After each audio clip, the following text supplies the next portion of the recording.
திருக்கணித பஞ்சாங்கம் பிரகாரம் சனி பயிற்சிங்கிறது நடந்து விட்டது. ஆனாலும் நிறைய கடகராசிக்காரர்களுக்கு ஒரு ஏற்றம், ஒரு முன்னேற்றம் கிடைக்கவில்லை. அவங்களுக்கு மனசுக்குள்ளர என்ன ஒரு பயம்னா, இன்னமும் நமக்கு அந்த வாக்கிய பஞ்சாங்கம் பிரகாரம் சனி பயிற்சி நடக்கலையேன்னு சொல்றாங்களே, அதனால கூட இருக்குமோ அப்படின்னு யாரெல்லாம் யோசிக்கிறார்களோ அவர்களுக்கெல்லாம் மார்ச் மாதம் 6ஆம் தேதி வாக்கிய பஞ்சாங்கம் பிரகாரம் சனி பயிற்சி. இதுல இன்னொரு பெரிய பிளஸ் பாயிண்ட் என்ன அப்படின்னு பார்த்தோம்னா, இந்த சனி பயிற்சிங்கிறது இவர்களுக்கு பாக்கிய சனியாக வருகிறது.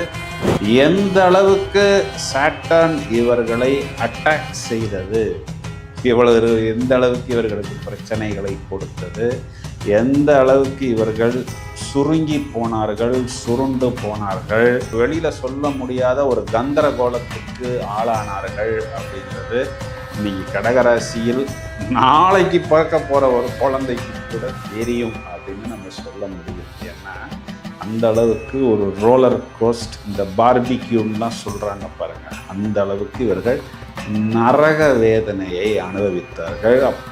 12ஆம் இடத்துல குரு இருக்குதே பிரதர் அப்படின்னு நீங்க சொன்னா, பிரதர் 12ஆம் இடத்தில் குரு வக்ரம் அப்படின்னா என்ன அர்த்தம்னா, அவர் அந்த நெகட்டிவ் பலன்களை கொடுக்க மாட்டார். அப்போ அந்த குரு குறி காட்டக்கூடிய 6ஆம் வீடுங்கிறது நம்மளுடைய ஜாபு, 9ஆம் இடங்கிறது நம்மளுடைய பாக்கியம். இதற்காக நம்ம ரொம்பவும் பரபரப்பா சுறுசுறுப்பா செயல்பட்டு எப்படியாவது அந்த ஜாப்ல ஒரு நல்ல இடத்துக்கு போவது, நோயிலிருந்து வெளியே வருவது, கடனிலிருந்து வெளியே வருவது, ஒரு சமநிலைக்கு வருவது அப்படிங்கிற மாதிரி கடகராசிக்காரர்கள் முழு முயற்சியை கண்டிப்பாக வெளிப்படுத்துவார்கள்.